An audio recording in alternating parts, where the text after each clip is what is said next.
Um, so remind me at the end of class too, I do have your papers from yesterday to return. I think I told you everybody got a 15 out of 15. That is in grade book, but I will get those returned to you. Just try to help remind me. Get this to you. So we're still looking at Newton's second law because there's just an alternate version of it, like an alternate reality. Not really, but slightly altered variables. Same idea, and you'll see pretty quickly what I mean. So with Newton's second law, it's force equals mass times acceleration. And we know that gravity is a force. So if we're talking the force of gravity, that's really weight. All right, so we're going to be able to kind of substitute. So quick recap, gravity is a force that pulls objects towards each other, obviously going towards the more massive object. And force is going to obey Newton's second law. And so that means gravity will.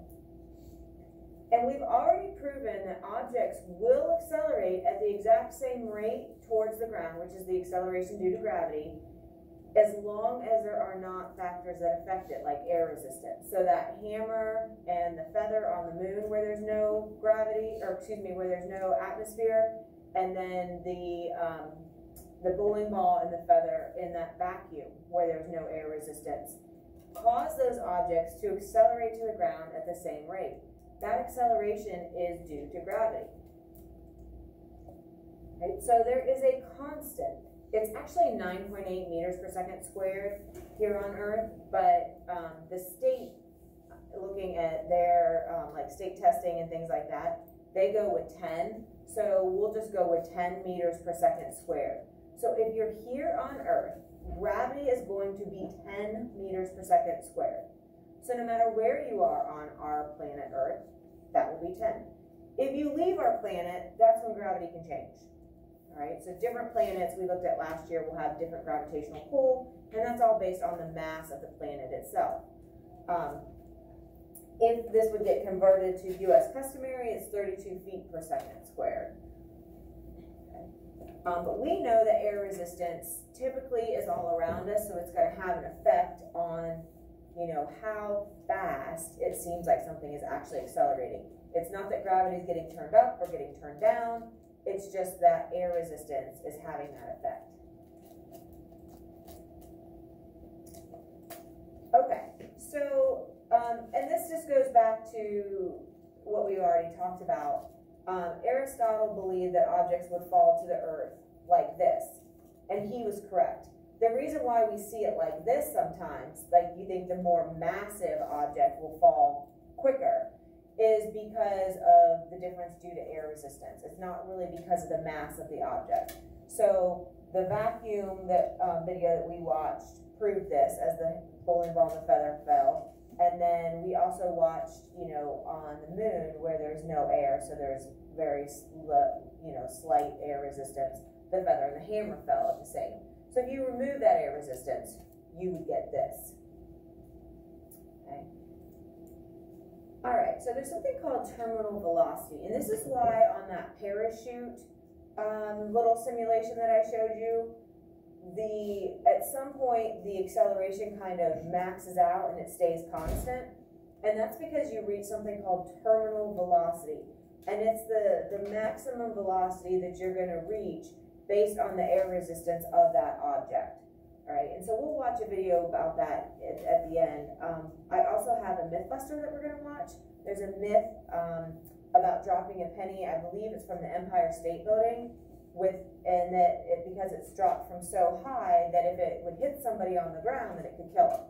So we'll watch that Mythbuster in a week or two. Thank you. Okay. All right. So here's how this relates to Newton's second law. Force equals mass times acceleration. Weight is going to be the force of gravity, right? Because we know that weight is the pull of gravity on an object, right? We also talked last year that weight is affected by gravity. Weight has a G in it. Gravity has a G in it. It's the one that's affected. So if you would go to the moon, your mass would not be affected, but your weight would be. So mass is what makes up an object and has nothing to do with gravity. But weight is the pull of gravity on an object. Okay? So weight is a type of force. So weight is really, can be substituted in for force. And then if we continue the equation, there's our mass. And then this A of G is the acceleration that's caused by gravity. The acceleration of G, gravity. So really, force, mass, times acceleration. But the force is now specific to weight, and the acceleration is now specific to gravity's acceleration. So if you're doing a problem and it's on Earth, your gravity is given, meaning your acceleration is given. Okay. So really, it's just a more specific version of Newton's original second law. So our acceleration of gravity is going to be 10, and so that means usually we're going to have our weight equals mass times 10. Pretty simple, as long as you kind of just realize that this is just a more specific version. So again, we have a couple videos that we'll come back to, and our Sweet Caroline song. Lucy, I think it was you last year, maybe it was your class, that said we're going to listen to a song, and you're like, oh my gosh, is it going to be Sweet Caroline? And I was like, oh my gosh, and we'd never talked about it, never heard it. I had been singing it earlier in the class because I was just like messing around with like the organ or something. It's one of those songs that just like pop in your head sometimes, and then it was the day that we were actually watching it, it really freaked me out. Like it hadn't been posted anywhere, you guys had never heard it before, and then it's like that parody of that song, so still freaks me out a little bit, not gonna lie. This is going to come into play in a few minutes, but 1 Newton converts to 0.22 pounds. So we have a good understanding of what a pound is. So a Newton, maybe not quite so much. We're not as familiar. It's kind of like that foreign language to us. So just have that there. And so if we would calculate something in the Newton, we could figure out its weight by converting it to pounds. Okay, so let's take a look at what this really looks like. So if we use the equation, weight for force, mass is still mass, and gravity is basically our acceleration, we get the equation of weight equals mass times gravity. That is basically our alternate version of force equals mass times acceleration. So we have a little triangle, and we can use that to solve for what we need. Notice sometimes you'll see force of G, or sometimes you'll see acceleration of G. Both of those are talking about, those are abbreviations. So these are all going to be weight. This also, F of G, is meaning weight. So again, it's a little frustrating. I can't take things away, but they give you multiple ways to represent the same thing. So sometimes that gets a little bit confusing. So G is gravity, and it's the acceleration due to gravity, which is the AG. And so we can substitute those variables into our standard force equation. So force of gravity equals mass times acceleration of gravity. So F of G equals mass times AG, which is really just W equals mass times gravity. So it's like, it's all the same thing, it's just how specific are you being? And it'll make sense as we start doing some practice problems. But weight is going to be measured in the Newton. And again, a Newton is still the kilogram times a meter per second squared. So we would need to have those exact units, and you guys did awesome with that yesterday. Mass is kilograms. Gravity is going to be that constant. So not only do we have the units now, we have the actual magnitude. It's 10. That's a standard. That's a constant.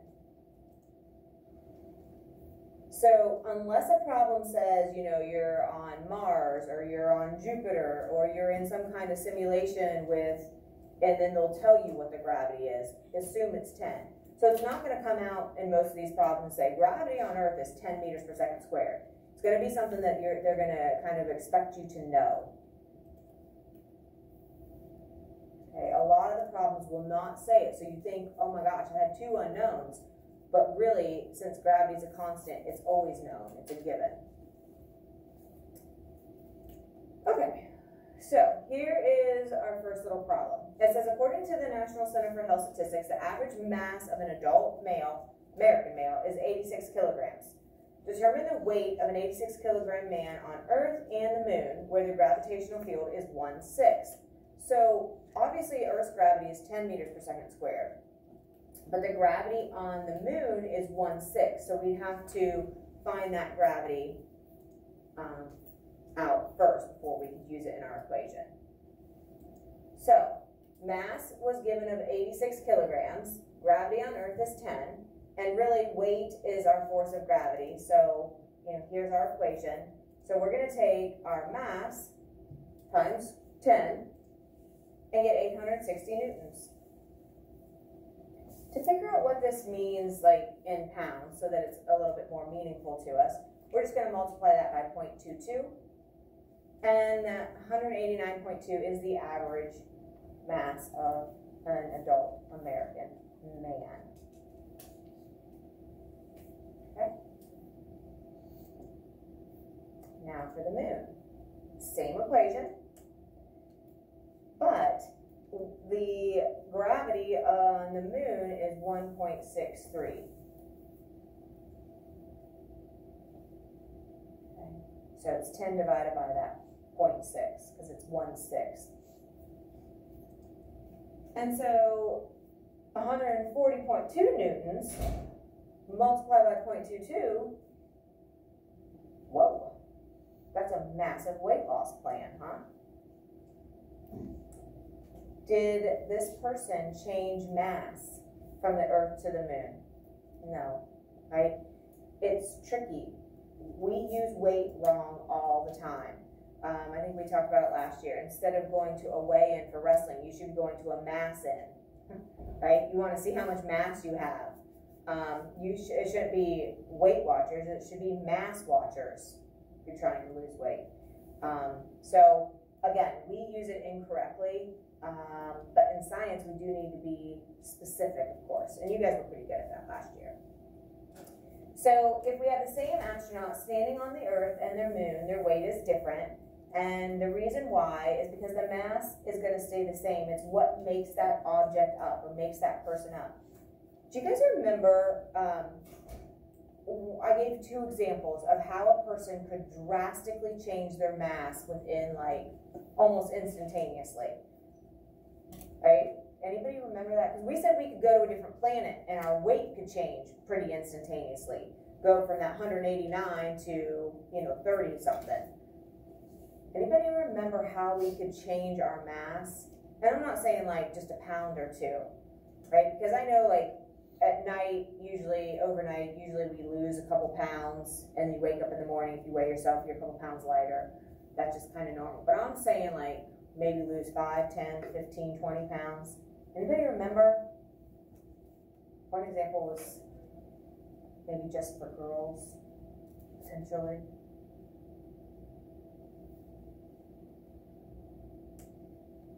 What about if you have a baby, right? You have the mass of you and the baby, and then as soon as you deliver the baby, bam, that mass is gone.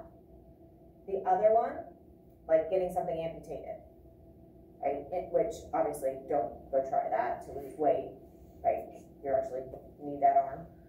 So those are ways that mass could change quickly. Most of the time, mass is not going to change very quickly. Weight, though, if you change planets or celestial bodies, you could. So the moon definitely has a lot less mass than the Earth. So the gravity on on the moon is less. So the Earth itself is more massive, meaning it has more of a pull. The moon is less mass, so it has a smaller pull. And so you can imagine if Jupiter is our biggest planet, it's going to have the strongest gravitational pull of all of them. Okay. So weight has the letter G, gravity has the letter G. That's the one that's affected by changing the gravity. So if you're given a problem with mass and with weight, you know that the mass is going to stay constant, like that 86 kilograms for that man, that's a constant for that problem. That's not going to change. But what we calculated, the weight, that's what was different between the Earth and the Moon. Okay, so we're going to stop there, and we have quite a few videos to get to.